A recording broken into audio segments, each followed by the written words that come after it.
Next up is Dr. Kevin Lafferty. He's a senior scientist with the US Geological Survey and also adjunct faculty at UC Santa Barbara. He is fond of parasites and will try to persuade you to feel the same way. And I think if anyone could, it would be Kevin. So welcome, Kevin. Thank you very much, Denise. You know, parasites are a tough sell, and I'll be honest with you, I often don't get invited back to dinner parties. And attracting students to come be in the PhD program at UCSB can be a challenge. So my first strategy, usually I introduce myself as a marine biologist because that's very cool in comparison. And, but secondly, I tell my students that being a parasitologist is like having your birthday every day because you get a present, you don't know what's in it, and you get to unwrap it, and oftentimes there's a surprise waiting for you. The present is usually like a dead fish or maybe some roadkill or something, but nonetheless, you open it up and you look inside. And when we look inside, we oftentimes are looking for tiny things, which means one of our main tools, of course, is the microscope. So we study little guys, and if we're lucky and we're rewarded with our surprise at the end, we have a little cute little parasite looking back at us. Yeah, aw, isn't that nice? That is the last thing you probably expected to say in a lecture on parasites. So let's get to something a little bit more disgusting, which is that they're not always tiny or cute. Like sometimes it's just as plain as that thing on your face. And this is a parasitic isopod.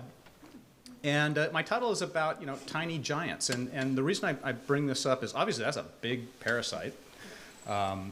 But most free-living isopods, basically the closest relatives of this guy, are very small in comparison to the parasitic isopods. And throughout parasite evolution, what we see are small taxa that become parasitic, adopt a parasitic lifestyle, and then become large. Because basically, you're living in your food. It's like moving into the Dairy Queen. You're going to put on a few. And it allows parasites to focus on the fun parts of life, the reproduction and the eating, and worry less about the moving around parts.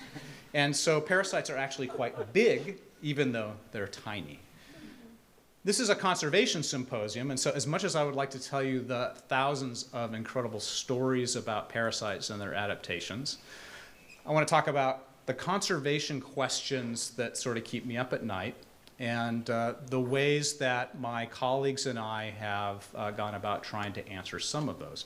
And so I should mention that all the studies I'm going to talk about have been done in collaboration with literally hundreds of colleagues from dozens of countries around the world.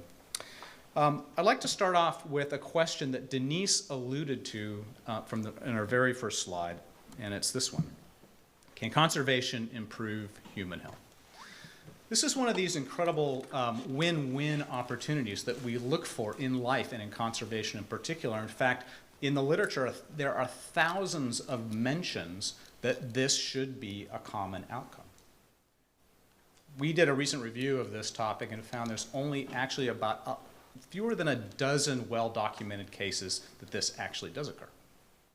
That doesn't mean that they're not out there. They're just hard to find and document. And so I want to talk to you about one of the ones that I'm most passionate about. And it has to do with a neglected tropical disease called schistosomiasis.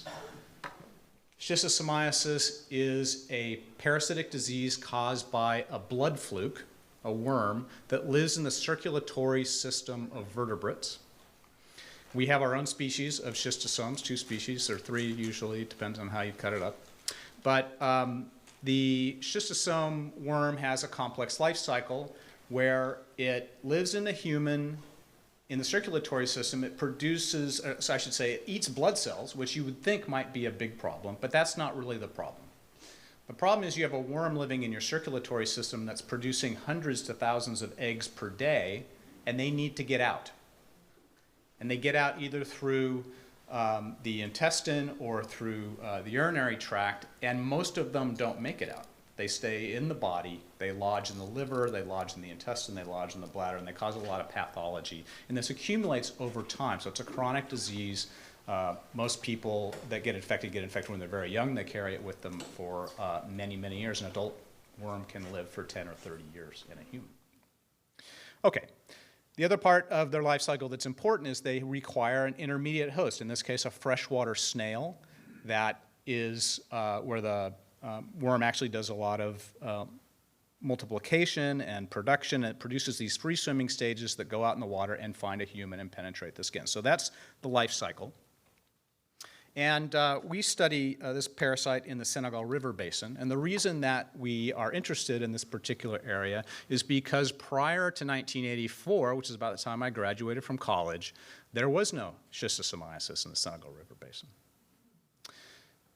And what the World Bank decided to do was to install a dam across the Senegal River, and the main purpose of this dam was to block the tide from going 200 kilometers upstream towards Mali, and that allowed the banks of the Senegal River to be cultivated for sugarcane.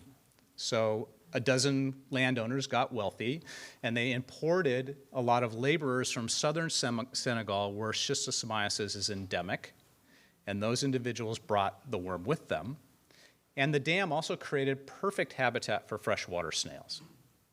So it was this perfect storm of people coming together with their parasites, and the intermediate host was there, and it was the largest outbreak of human schistosomiasis that's ever occurred, and it's still going on.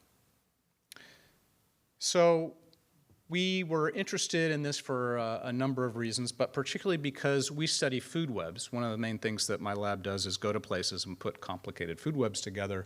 And one of the species that used to be in the Senegal River food web was this large river prawn, Macrobrachium vollenhoveni. The river prawns are really interesting for a number of reasons. One is that they're very delicious, and so if you show pictures of this river prawn to Senegalese fishermen, if they're over 40 years old, they're like, I remember those. Those were great. And if they're younger than that, they're like, I don't know what you're talking about. And so the thought was that perhaps the dam had blocked the reproductive migration of this prawn. They go down to the estuary to breed, and then the juveniles walk back upstream hundreds of kilometers where they grow. And the key reason that we are interested in them is that their favorite food is freshwater snails. So by putting this dam, we've taken out the predator of the main intermediate host for human schistosomiasis in the Senegal River Basin.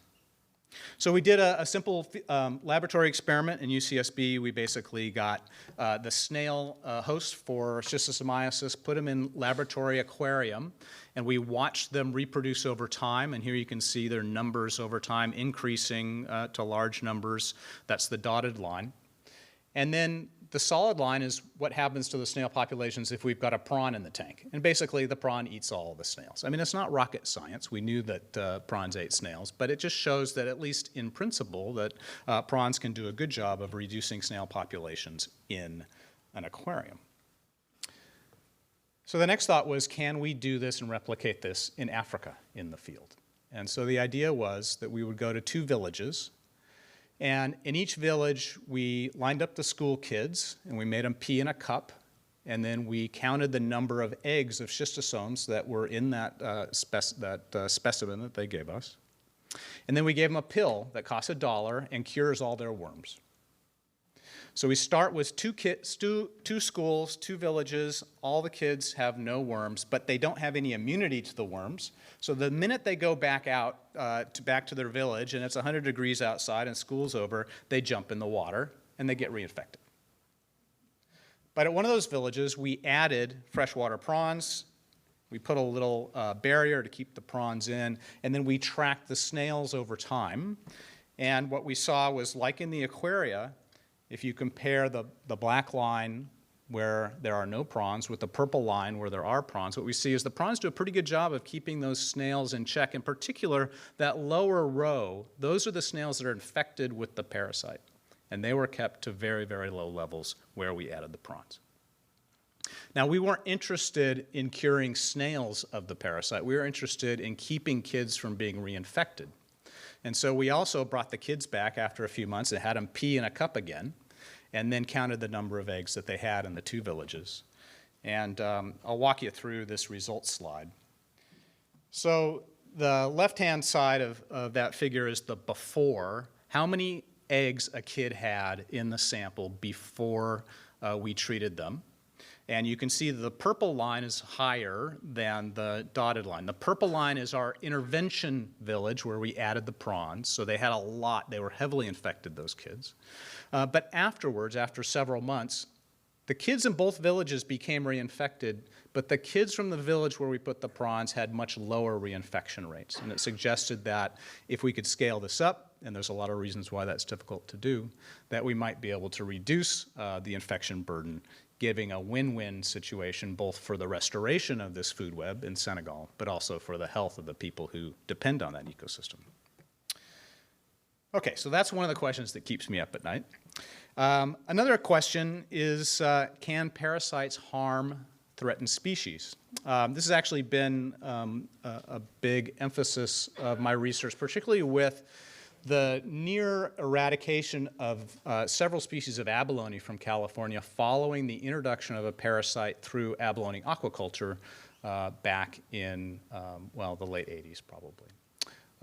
That's a fascinating and complicated story, but it takes far too long to go into all the details. But I thought I would give you one that we've been working on more recently, and one I think that many of you should be able to relate to, and that's, oh, I'm sorry, that's the question. And that is this cute guy, the Channel Islands fox. Now, there will be more fox pictures coming, I promise you. But this is some work that we've been doing out on San Miguel in conjunction and cooperation with the Channel Islands National Park, who's one of the partners that the United States Geological Survey does business with. Now, most of you probably know this story. It's actually a world-famous conservation success story. Because golden eagles had colonized a few of the northern Channel Islands and were preying on foxes, their numbers plummeted to very low levels. For instance, on San Miguel Island, it was down to 14 individual foxes.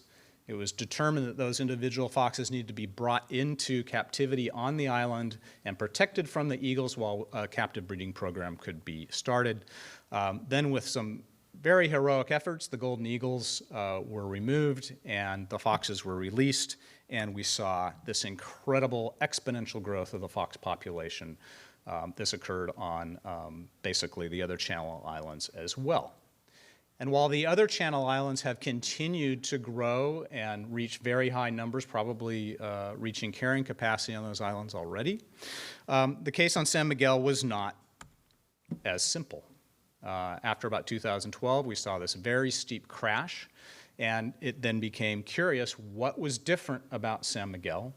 And looking at the foxes due to very hard work by the fox technicians out there, captured foxes are checked for their body condition, and you can see that foxes in good body condition are represented by those blue bars, and foxes in not so good body condition, skinny ones, are represented by the orange and red bars. And you can see early on while the population is doing well, there's a lot of blue, and then later the foxes are getting skinny and they're staying skinny. And one of the key things associated with poor body condition in these foxes was a parasitic worm that had never been seen in California or in any of the Channel Islands and has only ever been seen on San Miguel Island. And we believe it's an introduced parasite, a thorny-headed worm, which is called an acanthocephalin. Now, it took us until literally a few months ago to even identify the species of this acanthocephalin. So they're not always easy to sort out, but we have a paper probably going to submit this week that goes into some of these results, including what the parasite is. This is probably the saddest photo. This is a picture of a fox necropsy, and you can see that intestine is loaded with those white bodies. Those are the parasitic worms. And the reason that they're a problem is that thorny head penetrates through the intestine and can cause a hole, and the intestinal contents leak out into the body cavity, and that can be fatal for foxes. Now, what can we do about this? At this point, really, what I'm advocating the most is simply realizing that this parasite got out to San Miguel somehow. We'd like to prevent it from spreading to the other Channel Islands, where the fox populations are doing just fine, so that we don't see a repeat of this particular impact. Okay, I think it's only fair if we can give examples of how parasites can impact threatened species that we also ask this other question, which may not be so obvious to you, which is, can parasites help threatened species? And this is a very cool story, and it derives from some work that my Japanese colleagues have done for a long time on a very cool endangered species called the Kirakuchi char. In Japan, the type of ecology they do is incredible. They are so into the details of measuring everything. They go to these streams that have been overfished and damaged, habitat destruction and so forth, and they tag every fish, and then they come back twice a year. They electroshock the fish, they grab them, they measure them, they check the reproductive condition, then they intubate them. They get the stomach contents out so they can see what the trout are eating. They know every detail about each individual trout's life. And mostly what they find is not that interesting, to be honest. The trout eat the bugs that live on the bottom of the stream, and yet there was a big mystery that they had, which is that in the fall, October in particular, when they got the trout to barf out their meals, they found that the trouts were stuffed with crickets. Now, crickets aren't usually what you would associate with streams in terms of something that fish would have access to eat. So I'm going to show you a little video of, let's see if it'll work. There we go. There's a cricket. Shot by a friend of mine in France. And the cricket, that jumped in the swimming pool. Not something that you would expect. And the reason that the cricket jumped in the swimming pool, you can see coming out of its abdomen this really long worm. It's called a nematomorph worm, or sometimes known as a Gordian worm.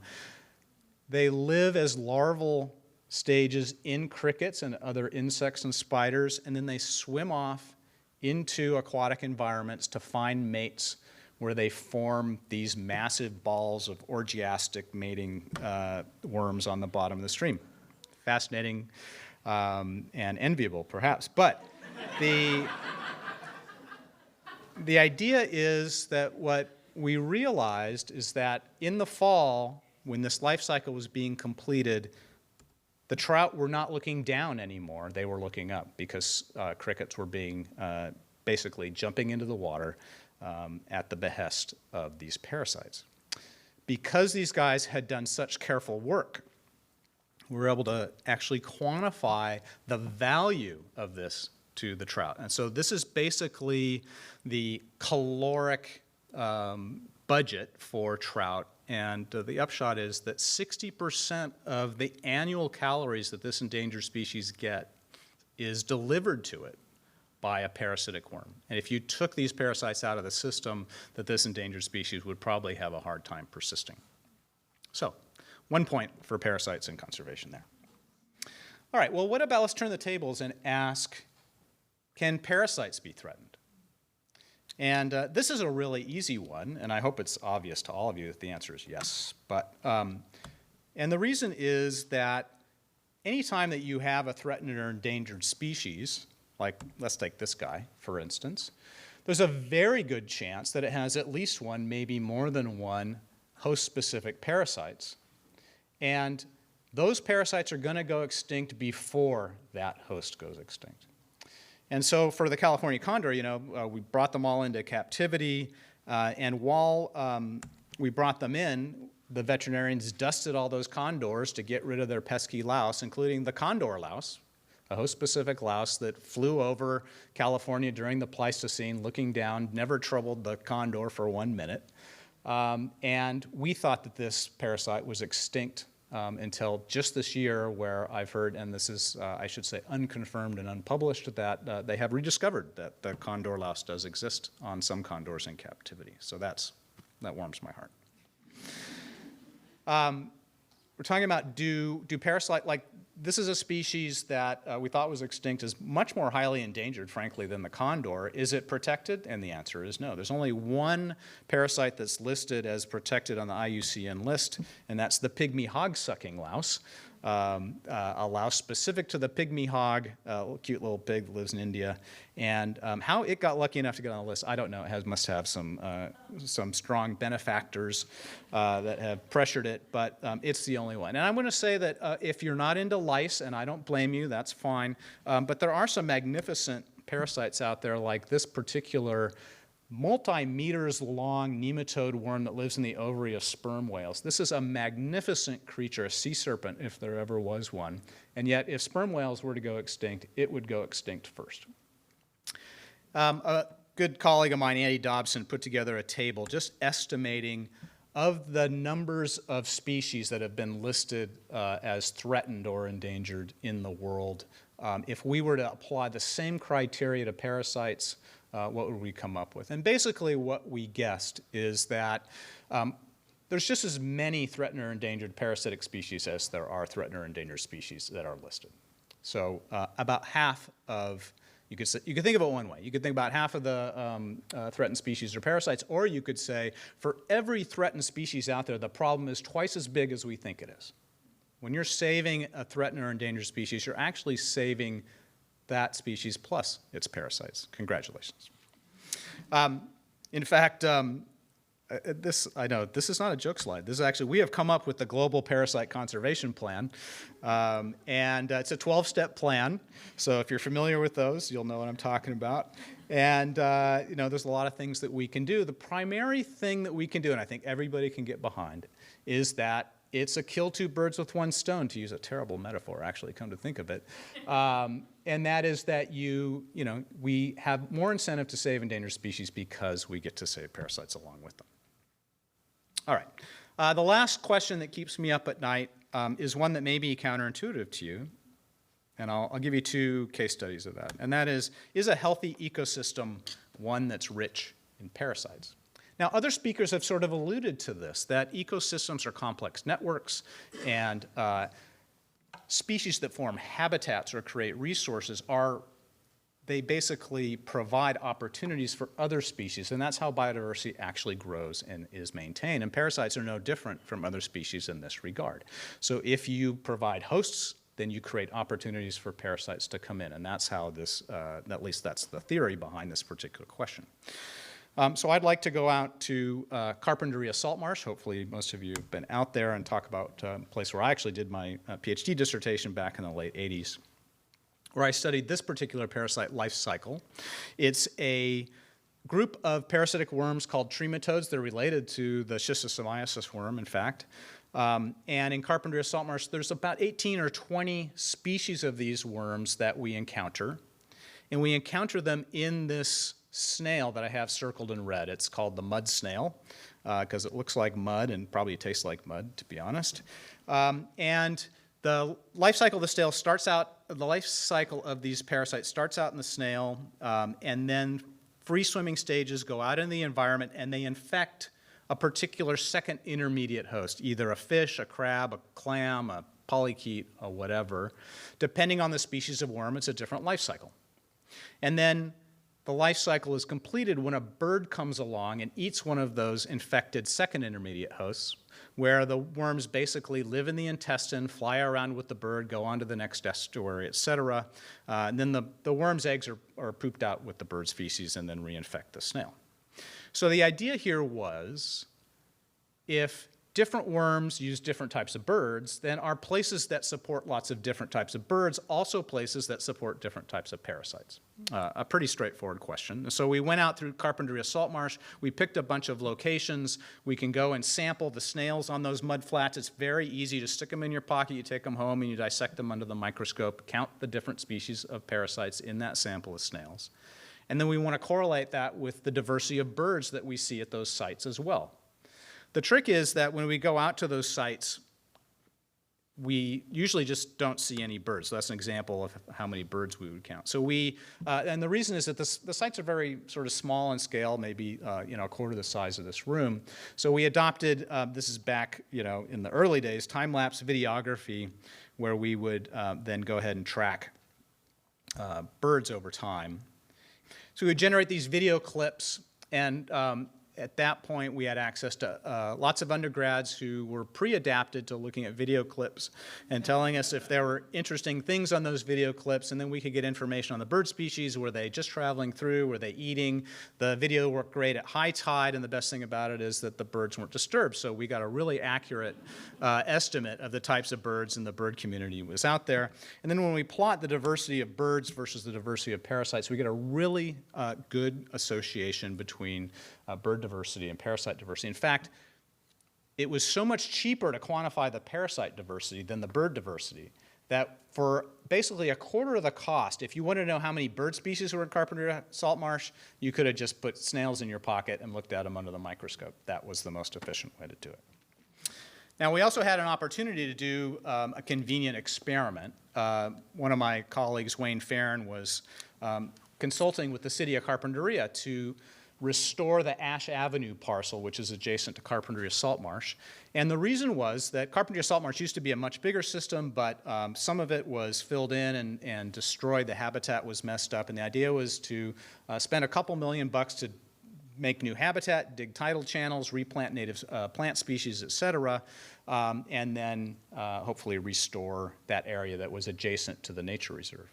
And we saw that as an opportunity to test this question about could we restore parasite diversity to that area as well. So what this figure shows is the number of parasite species that you would get in a handful of snails from the nature reserve, that's the dark bar, so more than 7 species of parasites in 100 snails, versus the degraded area, that's the white bar, that's the Ash Avenue parcel back in the early 90s.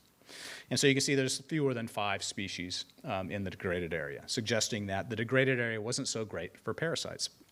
Then they went in, the earth movers came in, they dug the channels, they put in the vegetation, and at first the parasites suffered, I think because of all the big heavy equipment, but over the 6 years that we followed that system, the parasites came back. In fact, they even reached higher diversity than the nature reserve. And so we went back to the city of Carpinteria and we congratulated them that for $2 million that they had recovered parasite diversity in the Ash Avenue parcel, and they were not amused by that accomplishment until we explained to them that the only way that those parasites showed up was because they had created habitat that the fish and the invertebrates could use. They had planted native species that were good cover for the host that these parasites required, and that the parasites were just the icing on the cake. Well, I have one more little study that I want to share with you. And this has to do with the effect that another type of environmental impact fishing can have on parasite communities.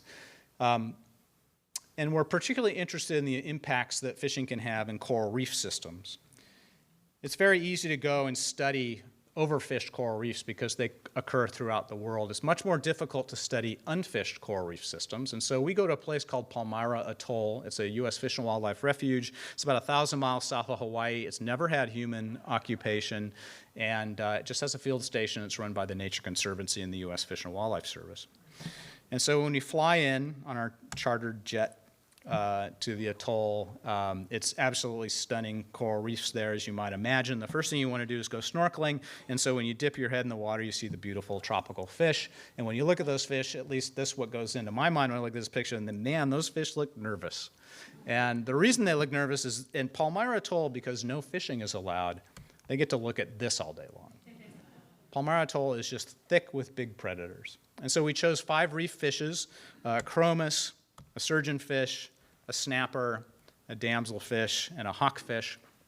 And the idea was to get samples of all these fishes and then dissect them for parasites and compare the parasite community in Palmyra Atoll with other areas that were heavily fished. And so we started out by trying to catch them with nets the way the aquarium collectors do, and we were terrible at that, either because didn't have any practice, that was probably the real reason, but also we figured the fish were too nervous, and so we resorted to coat hangers and rubber bands and these little micro spears. So we would swim around and spear these pretty fish. It's kind of sad, I agree, but it also was far more exciting than using a net, because when you start spearing fish in Palmyra, you have to keep in mind that there's all these big predators swimming around, and we would, if we shot a fish over about 5 or 6 inches, the sharks would come for them, and we set off the occasional shark feeding frenzy.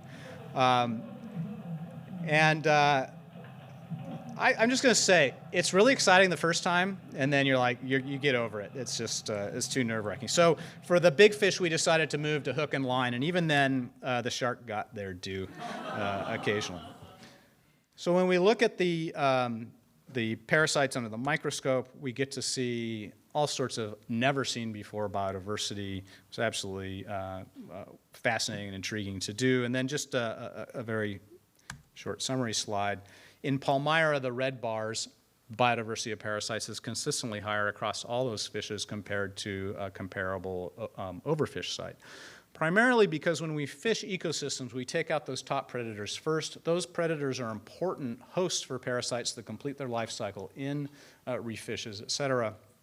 And simplified marine ecosystems are not really great for parasites to persist in. So let me just wrap this up with the conclusions to the questions that keep me up at night. The first is that conservation can improve human health. We don't have a lot of examples of that. And even in the example that I gave you with bringing freshwater prawns into Senegal River, the experiment works great, but getting freshwater prawns into the Senegal River basin is another matter entirely. I've worked with engineers to design prawn ladders and all sorts of things, but the prawns have a hard time establishing there. We haven't been able to successfully breed them in aquaculture, et cetera, but we are working on that. We do know that parasites can harm threatened species, the island fox being a sad case, but when we think that because they are actually under good stewardship, they will probably be able to survive, we would just like to keep that particular parasite from spreading. In unusual cases, I would say parasites can help threatened species. That's not, I would say, it's something I would generalize about a lot, but that story of the Karakuchi char is fairly fascinating. But certainly parasites can be threatened. I would argue that as much as I like to say that parasites represent half of biodiversity on the planet, they also probably represent half of the endangered species on the planet. And then finally, counter to a lot of people's expectations, a healthy system is rich with parasites. It's because parasites depend on rich and functioning ecosystems to complete their life cycles, and they are a good indicator of places that we are caring for. And with that, I would say, thanks.